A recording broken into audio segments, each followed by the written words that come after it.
So presumably the police had been commanded by another individual just prior to the operations and all. Right. Who was he? And he was removed. We didn't even get to see him. Yeah, he was removed prior to us coming there, and you know, for corruption and for allegations that he wasn't supporting the governor. I can see his face. And then, you know, allowing jam special groups to sort of move. He was actually supporting Governor Maliki, but but they left him in place, which that's interesting as well. What party is he from? Well, I believe he's Dawa, but he's intertwined a little bit with Prime Minister Maliki somehow, some way. I mean, I shouldn't say somehow. It's a very important. I won't step in the political arena, but if you got to see in the end of June the press conference that Prime Minister Maliki gave, it was awesome in the regards that he was reaching out to the tribes. Had a good discussion on what they were going to do in Maison, but when he finished, the key part of all that was he went and sat next to Governor Maliki and put his arm around him. Now, who knows what he whispered? Maybe he said, if you have anything happen, you know, you're done. Or maybe he said, hey, you know, hang in there. Who knows? But seeing that on TV was very important, because you have to look at it this way. There's a lot of things that were developing as we rolled, as actually the first couple of times we recon into Amara, we were amazed at the sheer things that were going on. And going on, you know, new roads being built, new buildings being built, sewage pipes being laid in stuff. Because remember, the PRT had not been up in there. So that was all organic to Governor Maliki, good, bad, or ugly, but that would go back to him to say he's moving forward on these projects, getting jobs to people, etc.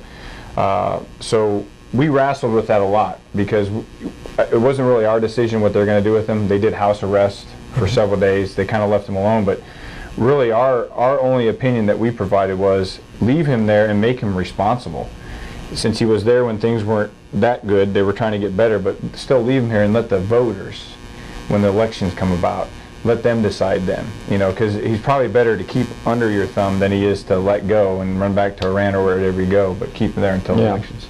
And we're curious on the elections too, because that's going to be that's really a decisive moment as well. And we haven't really been following why they haven't happened yet, but they're supposed to be occurring pretty soon. But that'll be very important because, as I said, you know, a lot of people will talk about it in the coffee shop. You know, well, it's democracy, we're shoving it on them and everything. Well, and like I said, it started in 2003. I mean, they have not known how to hold on to what they have now and then build from it. I mean, they're learning this as they go. But that's going to be a very crucial step. We are not playing a role in that at all. That's all the Iraqis. That's all the Iraqi-led as far as the election stuff, which it should be, because we shouldn't be. I mean, maybe if something happened, but they're making sure the polling sites are secure. They're making sure that the ballots aren't stacked. They're making sure people take their thumbprints, you know, to make sure how people are registered and are voting. But I think that's a good thing, because once again, now they're getting to the 13, 14, they're getting the learner's permit, you know, and that's a big piece to move down the road for them. Will be a huge success. If I could just go back to Amara for a minute and the PIC aspect of this. I mean, I think it's important that, you know, really in all the provinces that we operated in, and as more provinces go PIC, you know, balancing how much assistance you give them to allowing them to become self-reliant, and even the perception to the population that they can rely on their elected government officials to do what they're doing. And I think in Maison and Amara, there was a balancing of that, because it was a PIC province. Yes, there hadn't been any coalition forces there.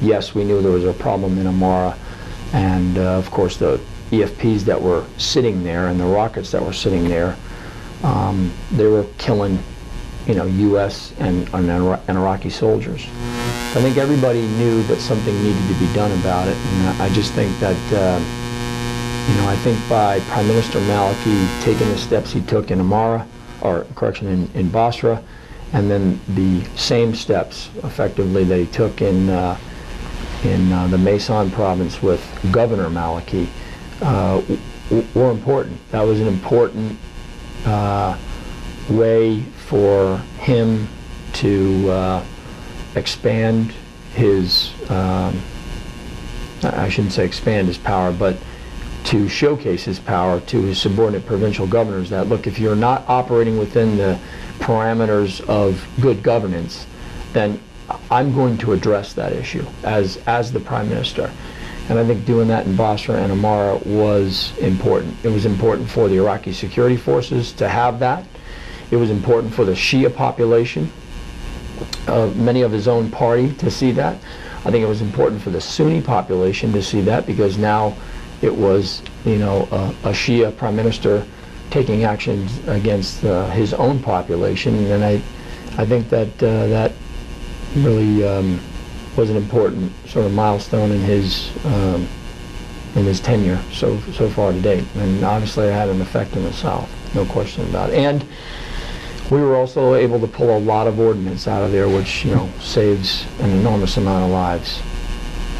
So, As we look at this situation, it seems to me that you've learned a lot about what the Shia insurgency, so to speak, was about in the South, what its purposes were, how it was organized, and I would very much appreciate it if you could let us know what it consisted of. Yeah, well, there was, while it may seem, that there's all, sort of one population down there, Shia, it's very complex, and there's no question that, the Iranian influence in the South was trying to expand its influence. Of course, you have the natural resources in the South with the southern oil fields and the port in Basra, and you do have commonality in that they are Shia, and I know that people speak of the Arab-Persian divide, but honestly I think that's a little less than it was probably 3 or 4 decades ago. To a degree it's still there, but I think it's more important that Iraqis think that they are Iraqis first, and nationalistic fervor grows. I do think that that insurgency consisted of the movement of weapons and finance and leaders back and forth across the border, doing training, as we spoke of earlier, sharing information, and then going to places like Baghdad and Basra to sort of gain their or expand their power base and their network in those two urban areas. Of course, I have often said that Basra is really the strategic prize because of its location and because of its importance to the economic growth and therefore the social and government growth of Iraq. And I think that the portions of the special groups that were breaking away, if you will, and really not following the edicts, at least that were publicly announced by Muqtada al-Sadr, were an easy organization for Quds Force operatives and surrogates and Lebanese Hezbollah to Velcro into, and then use those as a proxy force in the South to do their dirty work.